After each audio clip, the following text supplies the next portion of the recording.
Quand on est victime de violences conjugales ou qu'on l'a été, il y a des questions qui reviennent souvent. Mais pourquoi t'es resté? Pourquoi est-ce que t'as fait un enfant avec un homme violent? Et personne n'a jamais rien vu? Rassure-moi, il voit plus sa fille.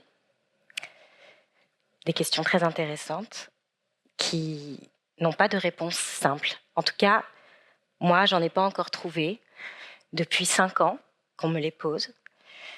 Depuis le 6 juin 2020, où je me suis enfuie en pleine nuit avec mon bébé de 16 mois pour essayer de nous construire un avenir différent que la peur. Alors, je préfère être assez franche. Généralement, quand je raconte ma vie, ça casse un peu l'ambiance. Un jour, un patron m'a dit « Femme, juive et handicapée, avec toi, j'ai tiré le gros lot des quotas. » Et encore, il ne savait pas ce que je vivais à la maison.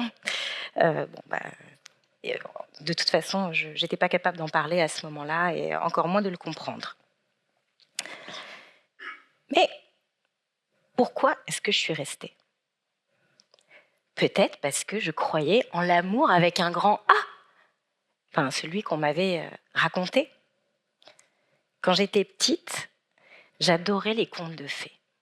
Moi, je voulais être une princesse. Et puis j'avais de bonnes dispositions, avec mes cheveux noirs comme l'ébène, ma peau blanche comme la neige, mes lèvres rouges comme le sang.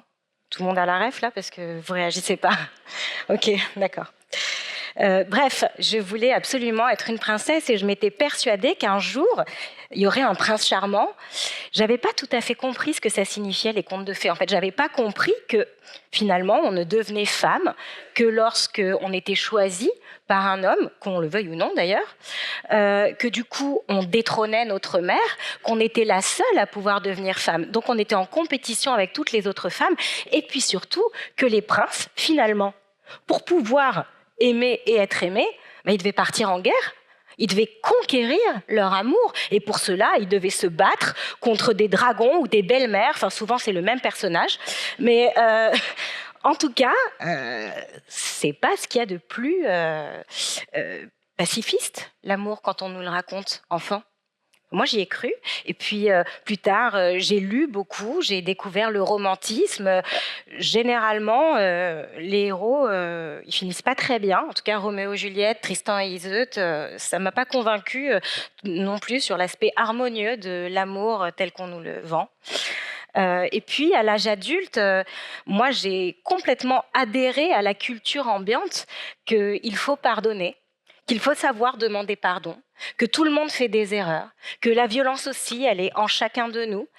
Donc, le problème, c'est qu'on n'a jamais dit jusqu'où il fallait pardonner. Pourquoi est-ce que je suis restée? Je crois que je ne m'aimais pas, en fait. Je ne m'aimais pas assez et je pensais ne pas mériter mieux. Quand j'étais adolescente, je pesais à peu près 20 kilos de plus que maintenant. J'avais des boutons partout, des grosses lunettes noires, des bagues à toutes les dents. Et donc, j'avais cru mes camarades garçons lorsqu'ils se moquaient de moi et qui me disaient que franchement, si un jour il y avait un garçon qui tombait amoureux de moi, il ne faudrait pas que je le laisse tomber. Donc moi, quand j'ai vu cet homme grand, beau, fort, qui s'intéressait enfin à moi, je me suis dit, c'est ta chance. Et donc, je me suis accrochée. Et puis, j'avais l'impression d'être absolument tout pour lui. Il me voulait pour lui tout seul. Il fallait pas que je parle à d'autres garçons. Il fallait que je me comporte comme ci, comme ça. Finalement, toute cette liste de conditions et d'interdits, c'était une marque d'attention. Jamais personne n'avait autant fait attention à moi. Alors, quand un jour il a pété les plombs parce que j'avais déjeuné avec un collègue de travail, j'ai demandé pardon 1 fois, 10 fois, 100 fois. Quand il a tout cassé chez moi parce que j'avais pas dit la bonne phrase au bon moment et avec le bon ton, j'ai demandé pardon 1 fois, 10 fois, 100 fois. Et puis à force de petits grignotages comme ça de ce que j'étais, de petits renoncements face à des humiliations, de demander pardon quand j'avais rien fait, je suis devenue une coquille vide qui était plus capable de réfléchir sur sa vie, de prendre des décisions. Et il y a une seule chose dont j'étais sûre, c'est que j'étais minable et que je méritais pas mieux. Pourquoi est-ce que je suis restée? Parce que je suis 1 sur 5. Toutes les 11 minutes dans le monde, une femme meurt d'un féminicide.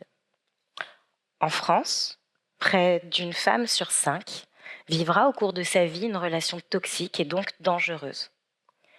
Je vais vous demander juste de regarder autour de vous les 5 femmes les plus proches. Il y en a statistiquement 1 qui sait ce dont je parle. C'est beaucoup. L'année dernière, il y a eu 270 000 plaintes pour violences conjugales en France. On estime que c'est moins d'1 femme victime sur 4 qui ose porter plainte. 82% d'entre elles sont des mères. Et souvent, les violences se déclenchent à l'arrivée du premier enfant. C'est bête, hein, parce qu'on a moins le temps de préparer un bon dîner quand on allaite un enfant. Pourquoi est-ce que je suis restée? Parce qu'en fait, j'étais pas un stéréotype. Dans mon imaginaire, les femmes victimes de violences, elles avaient des bleus partout, elles avaient du sang parfois. Souvent, elles étaient pauvres, elles venaient de cultures différentes de la mienne. Sauf que moi, j'étais pas ça. J'étais déjà écrivaine. Ça m'est arrivé, hein, plus tard, d'avoir une main cassée, d'avoir des blessures physiques, mais la plupart du temps, c'était pas là, c'était pas ça.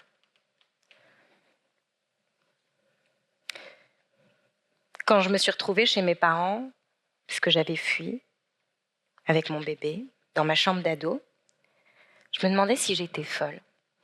Et j'ai eu envie de comprendre qui étaient les femmes qui finalement finissaient par mourir de la violence chez elles, d'un féminicide.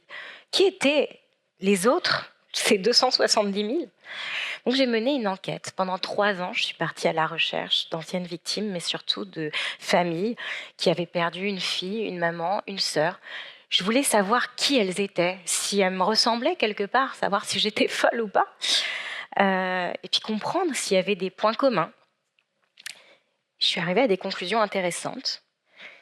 Il n'y a aucune frontière culturelle, géographique, il n'y a aucune différence. En fait, la violence conjugale, les violences conjugales, elles sévissent partout, dans tous les milieux sociaux, toutes les religions, toutes les cultures, toutes les classes sociales, dans tous les pays. C'est un crime de possession, un féminicide. C'est-à-dire que la femme faible, soumise, je ne l'ai pas trouvée. Puisque finalement, c'est dans la grande majorité des cas, quand elles s'en vont, qu'elles se font tuer. Donc quand elles ont décidé de se libérer.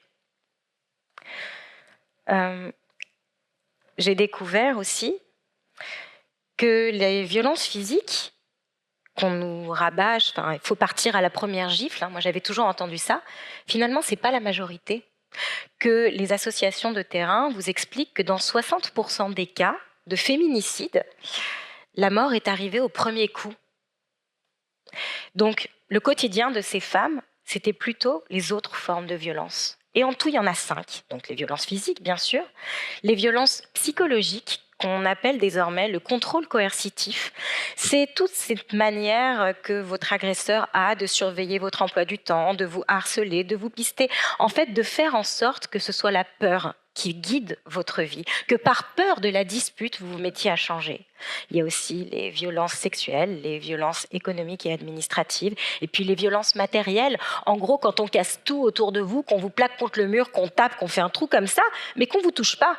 Alors vous vous dites, non, c'est m'a rien fait. Sauf que tous les jours, vous passez devant le trou, puis vous vous dites, peut-être la prochaine fois, c'est ma tête. Donc vous avez peur. Pourquoi est-ce que je suis restée? Mais parce que lui non plus, c'était pas un stéréotype. On n'est jamais un bourreau 7 jours sur 7, 24 heures sur 24.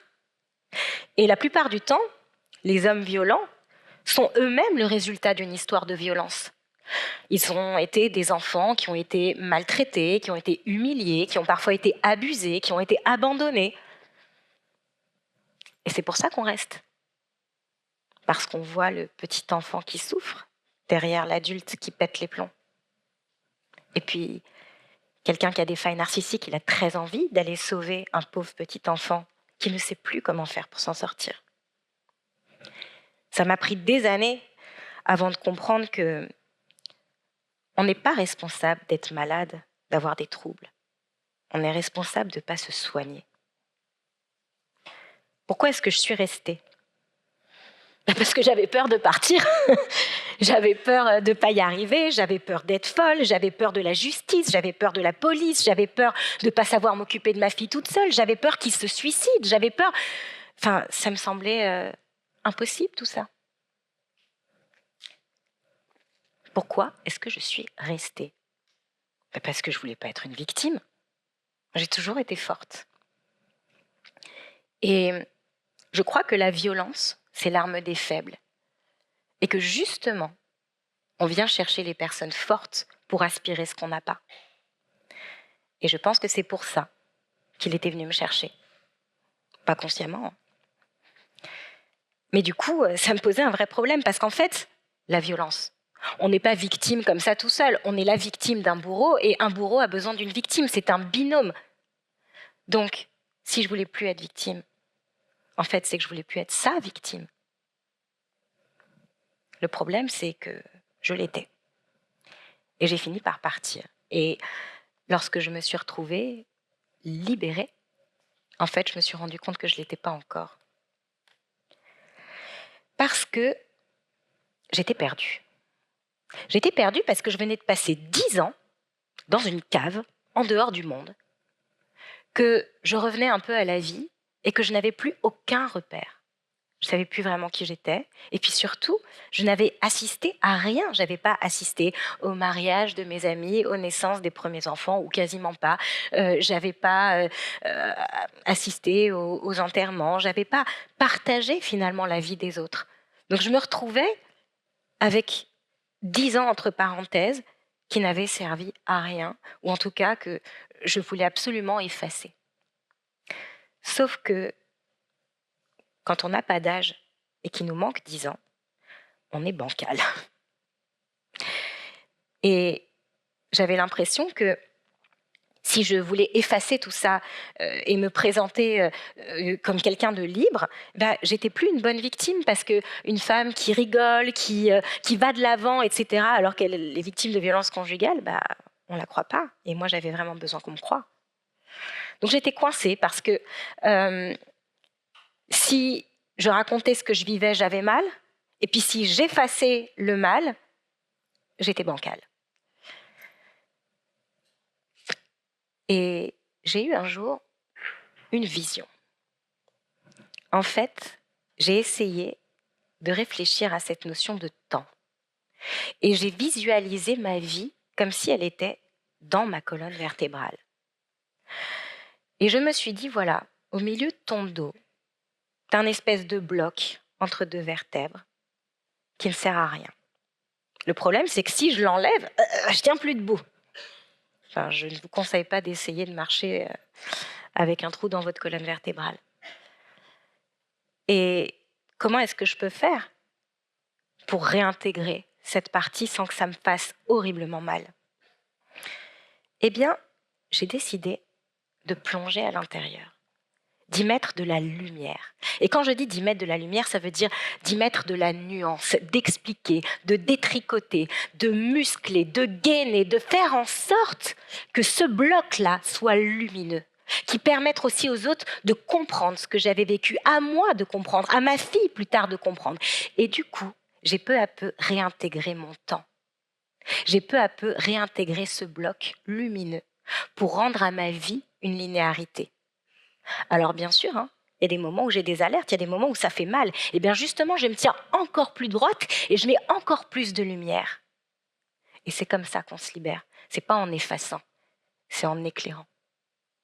Alors je voudrais terminer par tendre une main à toutes celles qui savent de quoi je parle ce soir, leur dire qu'autre chose est possible et qu'il y a encore 5 ans, je devais demander pardon si j'avais ramené des myrtilles à la place des fraises et qu'aujourd'hui, je suis libre de choisir mes mots devant vous.